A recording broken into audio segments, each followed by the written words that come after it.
Hello guys, welcome back to Curiosity for the daily dose of Indian football. So finally, Igor Stimac has been sacked by AIFF. Finally कुछ काम तो अच्छा AIFF ने यहाँ पे कर दिया है एंड 16 जून को AIFF की यहाँ पे स्पेशल कमेटी की मीटिंग मिली थी जहाँ पे डिसीजन बना है एंड इगोर स्टिमैच पहले ऐसे आई थिंक पिछले जो 4-5 नेशनल टीम के कोचेस आए हैं उसमें पहले ऐसे कोच बने कि जिनको सैक किया गया है या गैस उनके साथ उनका कॉन्ट्रैक्ट टर्मिनेट किया गया है ना कि म्यूचुअली पार्टेड वेज हुए जबकि इससे पहले के जो 4-5 कोचेस थे उनके साथ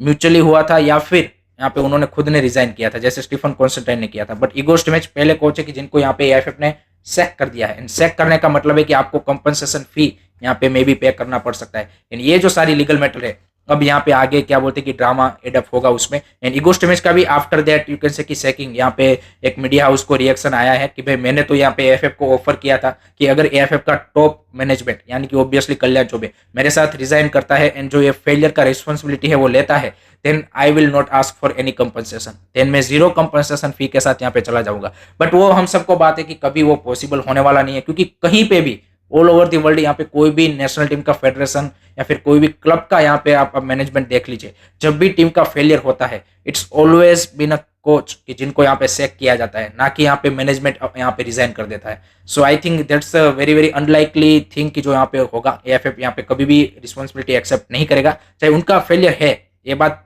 सही है कि ऐसा नहीं है कि सिर्फ ये इगोर स्टिमैच का फेलियर है यहाँ पे ज्यादा रोल उनका हो सकता है बट एएफएफ का भी ये फेलियर है बट वो कभी भी आई डोंट थिंक सो कि वो यहाँ पे कभी भी वो ब्लेम लेंगे एंड यहाँ पे कभी भी रिजाइन करेंगे उस वे में एंड दूसरी साइड अब यहाँ पे कंपनसेशन के रिगार्डिंग दोनों पार्टीज के बीच में यहाँ पे लीगल जो रूट्स है वो अपनाए जाएंगे अगर दोनों पार्टीज यहाँ पे अपने आप से खुद से एग्री कर लेती है देन तो कोई दिक्कत नहीं है जहाँ पे फिगर निकल के आ रहा है कि न्यूज़ 9 लाइव ने एक रिपोर्ट किया है कि भाई एएफएफ ऑफिशियल ने उनको बोला है कि हमने तो इगोर स्टिमैच को 3 महीने की यहाँ पे कंपनसेशन फी ऑफर की है जो कॉन्ट्रैक्ट में नहीं था बट फिर भी हमने यहाँ पे उनको 3 महीने का compensation fee at the moment offer किया है जिसके रिगार्डिंग अभी तक यहाँ पे इगोर स्टिमैच की कोर्ट से कोई यहाँ पे रिएक्शन नहीं आया है जबकि एक दूसरा मीडिया हाउस ने यहाँ पे रिपोर्ट किया है कि भाई 3 करोड़ कंपनसेशन फी यहाँ पे एएफएफ ने यहाँ पे देना पड़ सकता है सो ये डिफरेंट डिफरेंट फिगर्स आएंगे लेकिन दोनों पार्टीज जब यहाँ पे बातचीत करेंगे तभी यहाँ पे कोई फाइनल रास्ता निकलेगा अगर वहां पे नहीं निकलता है देन ये मैटर यहाँ पे आपका जो court of arbitration for sports Switzerland Geneva में है वहां पे जाएगा एंड वहां से फिर जो फाइनल डिसीजन आएगा कि भाई इतना कंपनसेशन फी आपको पे करना पड़ेगा या फिर नहीं करना पड़ेगा and as per the contract और वो सारी चीजें दोनों की ओर से वहां पे दलीलें होगी और किस बेसिस पे आपने चेक किया है और सारी चीजें डिस्कस होगी देन वहां पे फाइनल डिसीजन बनेगा एंड वो सबको यहाँ पे मानना होगा जैसे केरला ब्लास्टर को यहाँ पे एएफएफ को जो फाइन लगाया था ड्यू टू दैट वॉकआउट उस तरह से तो यही यहाँ पे पूरी अब लीगलिटी चलेगी बट इगोर स्टिमैच का अगर आप ओवरऑल क्या बोलते हैं कि 5 साल का अगर आप मेरे हिसाब से एज अ नेशनल टीम का कोच के तौर पे करियर देखें तो आई थिंक आप देखें कि उनके अंदर हम 2 वर्ल्ड कप क्वालिफायर्स खेले हैं एंड एक यहाँ पे एशियन कप खेले हैं एंड उसमें हमारी जो परफॉर्मेंस है वो सबसे वर्स्ट रही है क्योंकि दोनों बार यहाँ पे वर्ल्ड कप क्वालिफायर्स में हम काफी नजदीक थे to qualify into the round 3 and particularly इस वाले में तो आपको ग्रुप भी ऐसा मिला था आपने स्टार्ट भी ऐसी की थी कि आप यहाँ पे राउंड 3 में क्वालिफाई कर जाते एंड एशियन कप भी हमारा वन ऑफ दी वर्स्ट या फिर दी वर्स्ट यहाँ पे एशियन कप था तो उस सेंस में आई थिंक वो फेलियर ही माना जाएगा क्योंकि कोई भी कोच का जो यहाँ पे करियर है यहाँ पे एज नेशनल हेड कोच वो यहाँ पे उनके एशियन कप या फिर आपके वर्ल्ड कप क्वालिफायर्स या फिर वर्ल्ड कप के बेसिस के ऊपर ही यहाँ पे क्या बोलते हैं कि जज किया जाता है ना कि कितने साफ जीते कितने इंटरकॉन्टिनेंटल जीते उनकी कोई वैल्यू नहीं है क्योंकि वो तो यहाँ पे प्रीवियस कोचेस ने भी जीते थे एंड दूसरा ऑब्वियसली यहाँ पे उनके जो फर्स्ट 6 मंथ थे I think as a head coach of Indian football team I think वो थोड़े से इंप्रेसिव थे बट उसके बाद तो यहाँ पे जो उनका है वो परफॉर्मेंस में आई थिंक डिक्लाइन ही आया है so that is the thing with the Igor Stimac and 53 matches यहाँ पे अगर आप उनके स्टेट्स देखें तो 53 मैचेस उनके अंदर हमने यहाँ पे खेले हैं जिसमें 35.8% का आप देखिए कि विनिंग परसेंटेज है that's a very low to be honest and I think overall अगर आप आउट ऑफ 10 रेट करना चाहे उनके करियर को for this 5 you can say 5 years then I will give maybe बी 4 out of 10 let me know guys आप कितने यहाँ पे रेटिंग देते हो कमेंट सेक्शन में जरूर बताइए अब बात करते हैं कि भाई वो will be the next coach तो उसके रिगार्डिंग भी एक बड़ा अपडेट आया है जी गाइस यहाँ पे एएफएफ की जो मैनेजमेंट है वो एट द मोमेंट यहाँ पे इंटरिम सॉल्यूशन की ओर यहाँ पे ज्यादा फोकस कर रही है रादर देन परमानेंट सॉल्यूशन जो कि मेरे हिसाब से थोड़ा सा गलत अप्रोच है क्योंकि आपके पास टाइम है आपका जो नेक्स्ट मैच है वो यहाँ पे सितंबर में है 2 सितंबर को या फिर 3 सितंबर को आप यहाँ पे पहला मैच अपना जो है वो यहाँ पे खेलेंगे तो उससे पहले आपके पास 2.5 महीने का टाइम है कि वहां पे आप नेक्स्ट कोच अपॉइंट कर सकते हो और वो इजीली हो सकता है ऐसा नहीं है कि इस प्रोसेस में यहाँ पे उससे ज्यादा टाइम लगता है अगर आप डेडिकेटेड उनके लिए टाइम क्या बोलते कि अलॉट करोगे एंड काम करोगे यहाँ पे डेफिनेटली आप यहाँ पे next 15 days 1 month and maximum 2 month आप नया कोच अपॉइंट कर सकते हो बट यहाँ पे एट द मोमेंट खबर ये आ रही है कि भाई एएफएफ इंटरिम कोच की ओर देख रहे हैं, एंड उसमें यहाँ पे सबसे पहला नाम निकल के आ रहा है महेश गावली का, क्योंकि वो यहाँ पे टीम के साथ पिछले 2-3 सालों से यहाँ पे जुड़े हुए हैं, टीम को अच्छी तरीके से जानते हैं। सो यहाँ पे एट द मोमेंट एएफएफ सोच रहा है कि उनके साथ यहाँ पे एज ए इंटरिम सॉल्यूशन के तौर पे आगे बढ़ा जाए। बट उसके अलावा यहाँ पे 2-3 ऑप्शन और भी हो सकते हैं,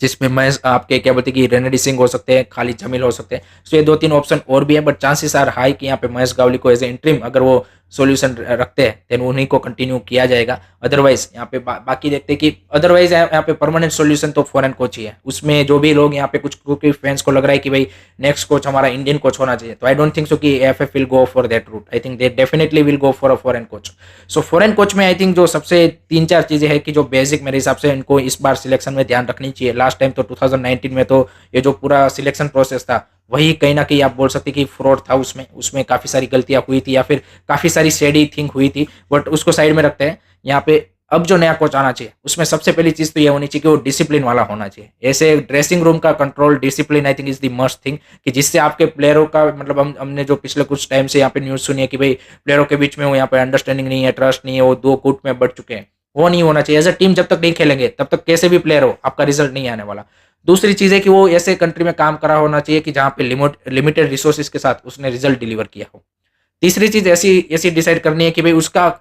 प्लेइंग करियर ना देखा जाए उस कोच का, उसका कोचिंग करियर को यहाँ पे क्या बोलते हैं कि बेस बनाया जाए। क्योंकि ईगो स्टिमेज के मामले में एक खबर ये भी थी कि जब उनको सिलेक्ट किया गया तब ये देखा गया था कि वो यहाँ पे वर्ल्ड कप उसमें क्या बोल ब्रॉन्ज मेडल जीता है और वो खेल चुका है वर्ल्ड कप और वो सारी चीजें, वो कोई मैटर नहीं कर सकता। दुनिया में हमने कितने ऐसे यहाँ पे वर्ल्ड क्लास प्लेयर देखे कि जो यहाँ पे बेस्ट कोच बन पाए, वेरी फ्यू। बट हमने यहाँ पे देखे कि काफी ऐसे प्लेयर की जो यहाँ पे इन इस प्लेइंग करियर अच्छे प्लेयर नहीं थे, बट यहाँ पे एज अ कोच आप देखिए कि they have been world class. आप होजे मरीनो, अर्गन क्लोप, आप देखिए देयर आर मल्टीपल एग्जांपल जो यहाँ पे एज अ प्लेयर आप उतना बड़ा नाम नहीं थे, बट एज ए कोच उन्होंने अपना नाम बनाया। सो आई थिंक ऐसे कोच के लिए जाना चाहिए कि जिन्होंने एज अ कोचिंग करियर में यहाँ पे डिलीवर करके दिया हो। एंड ईगो स्टिमेज का अगर आप प्रीवियस कोचिंग करियर देखें तो ऐसा कुछ था नहीं। सो आई थिंक ये सारे ऐसे क्राइटेरिया कि जो यहाँ पे उनको मेरे हिसाब से मिनिमम आप क्राइटेरिया के तौर पे रखने चाहिए, एंड ऑब्वियसली उनका एक बजट भी डिसाइड होगा। सो लेट्स से आगे किस तरह से सारी चीजें मूव फॉरवर्ड होती है। Let hope so they go for the permanent coach, क्योंकि परमानेंट कोच के लिए अगर आप जाते हो then he gets the you can say कि 6 matches as a you can say कि टू अंडरस्टैंड इंडियन फुटबॉल अपनी एक टीम को बनाने में, and then he can better you can say कि prepare for the March qualifiers. सितंबर, अक्टूबर, नवंबर में अगर आपके पास नया हेड कोच परमानेंट आ जाता है तो वो जो 2-2 मैचेस है तीनों मंथ में, वो उनको इनफ टाइम मिल जाएगा कि वो यहाँ पे पूरी टीम को समझ पाएगा, अपने प्लेयर सिलेक्ट कर लेगा, एंड यहाँ पे उनके हिसाब से टीम बना के मार्च में फिर खेलेगा। So I think that should be the approach. But let's see, यहाँ पे एएफएफ से ज्यादा उम्मीद हम रख नहीं सकते। मतलब एक काम अच्छा किया है सो दूसरा अच्छा कर ही देंगे, वो देखते हैं। बट ये यहाँ पे मेरे हिसाब से अप्रोच होना चाहिए। आप क्या सोचते हो इस पूरे सिनारियो के बारे में गाइस, एंड कौन यहाँ पे नया हेड कोच होना चाहिए? कॉमेंट सेक्शन में अपना ओपिनियन जरूर बताइए। नेक्स्ट बात करते हैं गाइज यहाँ पे कल्याण चौबे के रिगार्डिंग भी एक बड़ा अपडेट आ रहा है। यहाँ पे बीजेपी ने उनको यहाँ पे जो वेस्ट बंगाल में असेंबली के बाई इलेक्शन हो रहे हैं, मनिकतला जो सीट है वहां की, उनके लिए यहाँ पे उनको एज ए कैंडिडेट के तौर पे यहाँ पे नॉमिनेट किया है for the MLA election. So that's the interesting development, because guys जब यहाँ पे 2022 में सुप्रीम कोर्ट ने यहाँ पे नया इलेक्शन करके कल्याण चौबे को प्रेसिडेंट बनाया था, वो as per the new constitution बनाया था। वो जो नया कॉन्स्टिट्यूशन है वो अभी तक पूरा यहाँ पे इंप्लीमेंट इंडियन फुटबॉल में नहीं हुआ है, बट जो इलेक्शन वाला पार्ट था वो यहाँ पे उन्होंने उसी मोमेंट पे, क्योंकि फीफा का बैन था और उन्होंने बोला था कि आप जल्द से जल्द नया बॉडी अपॉइंट कीजिए, तो उस टाइम पे वो नए कॉन्स्टिट्यूशन का वो पार्ट उठा के यहाँ पे उन्होंने इलेक्शन करवाया था, जिसमें एक कंपलसरी था कि यहाँ पे कोई फॉर्मर प्लेयर ही प्रेसिडेंट होना चाहिए। दूसरा यहाँ पे उसमें कंपलसरी चीज थी कि वो कोई पॉलिटिशियन यानी कि कोई मेंबर ऑफ पार्लियामेंट या फिर मेंबर ऑफ लेजिस्लेटिव असेंबली नहीं होना चाहिए। तो अगर मान लीजिए कि ये जो सीट पे वो कंटेस्ट कर रहे हैं और अगर वहां पे वो जीत जाते हैं, देन यहाँ पे मे बी उनको एज पर दी न्यू कॉन्स्टिट्यूशन या फिर as per the that condition यहाँ पे उनको यहाँ पे एएफए की प्रेसिडेंट पोस्ट छोड़नी पड़ सकती है। बट ये सिनारियो तब होगा जब वो वहाँ पे इलेक्शन जीतेंगे, लेकिन अगर जीतते हैं तब यहाँ पे ये एक इंटरेस्टिंग यहाँ पे डेवलपमेंट आपको उस सेंस में देखने को मिलता है। बट एक चीज ये भी है कि एट द मोमेंट यहाँ पे एएफएफ में भी एक क्लियरिटी नहीं है कि वो कौन से कॉन्स्टिट्यूशन के ऊपर रन कर रहे हैं, क्योंकि यहाँ पे उस टाइम पे तो इसको इंटरिम बॉडी के तौर पे लाया गया था। इंटरिम बॉडी को अभी यहाँ पे सितंबर में 2 साल हो जाएंगे, तो कोई भी इंटरिम बॉडी इतनी लंबी तो नहीं होती कि 2 साल चलती है। So there is a lot of uncertainty. Supreme Court में भी वो नया कॉन्स्टिट्यूशन का केस अभी चल रहा है, उसकी नेक्स्ट डेट वो दे नहीं रहे, सारी चीजें है। सो ये सारी अनसर्टेन चीजें एट द मोमेंट है, but that is the interesting development. And let's see वो यहाँ पे जो असेंबली इलेक्शन है उसमें क्या वो इलेक्ट होकर आते हैं, देन आई थिंक ये सारी जो पॉसिबिलिटीज है वो यहाँ पे डिस्कशन में आएगी। So that is the update regarding Kalyan Chaubey. Next is regarding guys Indian women's team, and उसमें भी भाई एएफएफ ने यहाँ पे जो जुलाई का क्या बोलते हैं कि इंटरनेशनल फीफा विंडो है, उसमें भाई 2 मैचेस का अरेंजमेंट यहाँ पे वुमेन्स टीम के लिए कर लिया है। एंड यहाँ पे इंडिया क्या बोलते हैं कि म्यांमार के सामने 2 वुमेन्स फ्रेंडली मैच खेलेंगे 10th and 13th of July को I think. So that's the great news, because Myanmar की जो वुमेन्स टीम है वो इंडिया से स्ट्रॉन्ग है guys.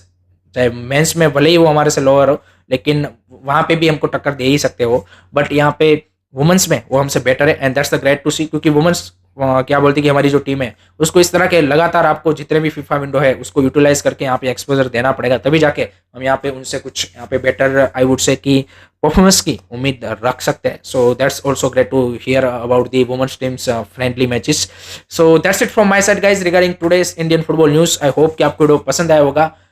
Keep supporting Indian football, don't forget to like share and subscribe curious. जय हिंद, जय भारत।